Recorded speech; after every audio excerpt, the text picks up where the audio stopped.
while the Flamberge is universally loved today and is a staple featured in the entire Souls series and Elden Ring, saying its start was sketchy is an understatement. What should have been a straight shot from humble beginnings to commercial success was interrupted by one big thing. Posts like, "I think the Flamberge might be the best PvP weapon in the game," hit Reddit on December 6, 2011, a little over 2 months after Dark Souls 1's North American release. Replies below would further the glazing for this strange coiled sword. They also highlight how the weapon is strong with infusions like lightning and fire. GameSpot would be the home for describing the Flamberge as the definitive dexterity experience. While people were quick to point out there are other great dex weapons like the Quelaag's Fury Sword, the Flamberge would still rise above the rest. The good times would not last forever. After some time has passed, the tune would quickly change to the rise of another humble greatsword, the Claymore.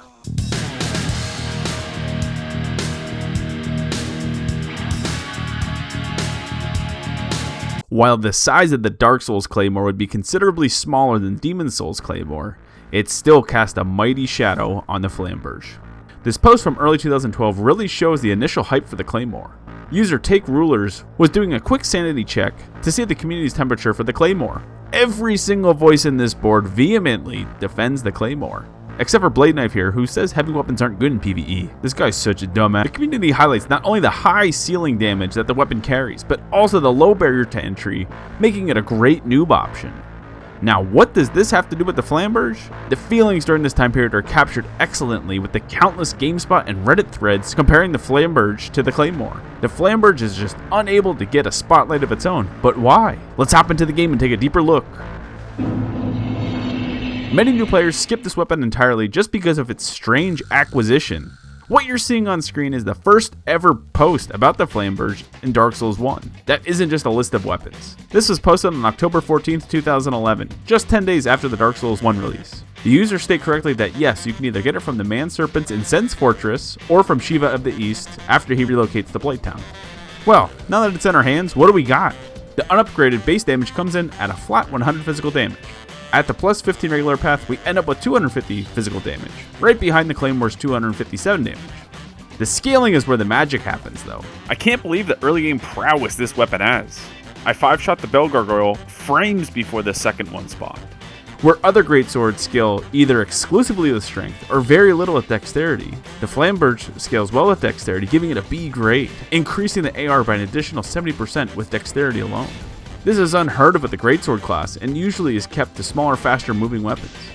As the title mentions, this is also the only greatsword that features the bleed build-up effect in Dark Souls 1.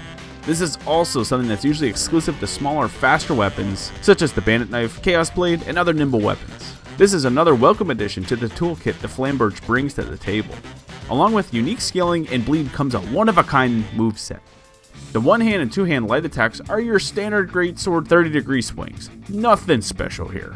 Where the weapon deviates is the heavy attack.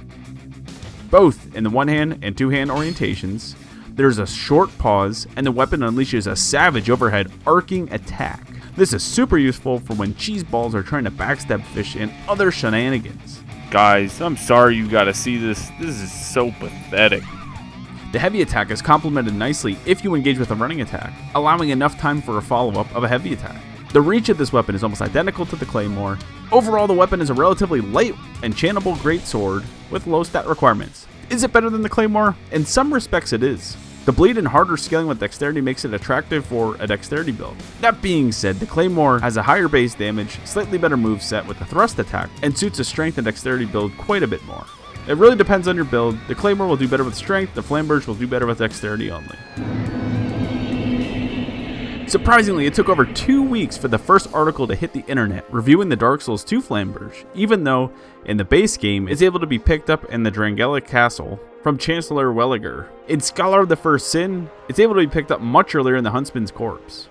The early reviews are in and looking favorable. More glazing ensues. Not only is the Flamberge serviceable, it looks badass. Jacito makes a bold claim you can throw the Claymore in the bin because the two-hand sucks compared to the speed of the Flamberge.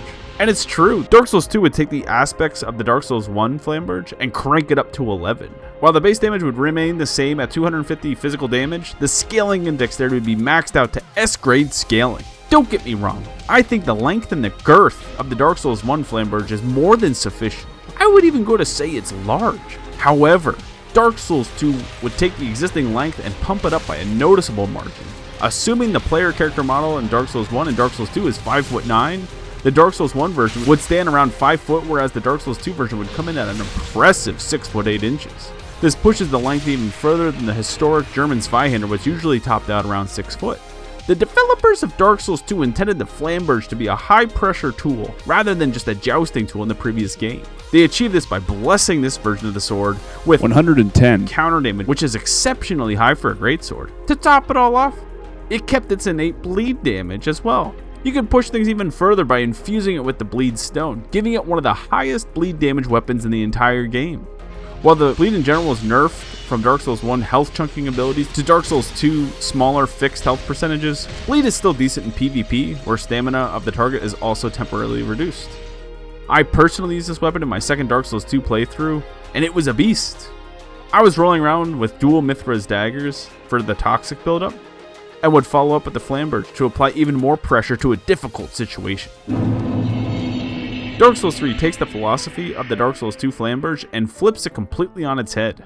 It goes back to being even more inaccessible than Dark Souls 1 Flamberge, by having it only on the loot table from the really annoying hollow slaves that wield them. Instead of providing the highest scaling possible for a stat, the Dark Souls 3 plus 10 regular path gives you an insane base damage of 316, while providing minimal strength and dexterity scaling, coming in the D grade for both. However, once again, someone would pop its ugly head in. Yeah, boy. The Claymore once again butts its head in, casting a shadow on the Flamberge. Countless board posts discussing the feasibility of the Flamberge and ultimately being railroaded by the Claymore. You can't catch a break here. What could have been a great bleeding alternative to the conventional playstyle is trifled by the Claymore. A true shame. The thrust heavy attacks look to be undeniable in the Dark Souls 3 version of the Claymore. Shout out to Mockingbird, Almist, The Real Chim Shady, Eastleigh YT, and Abyssal Scepter for making this run possible. I didn't even actually know that the Flamberge was in Dark Souls 1 until I started researching more. Prior to this playthrough, I never got it to drop in Sen's Fortress, and I never joined the Forest Hunters Covenant either, so I wasn't able to buy it. Oh, and Eastleigh, how are we going to ignore the drop rate? Not only is it like a 2% drop rate, it's off like a single mob that isn't exactly close to a bonfire. I didn't even get it to drop yet. The farm is eons worse than the Baldur Sidesword farm was in Dark Souls 1. If you guys like From Software weapon analysis, please consider subscribing and checking out my other videos. Thank you for all the support, and I'll see you around.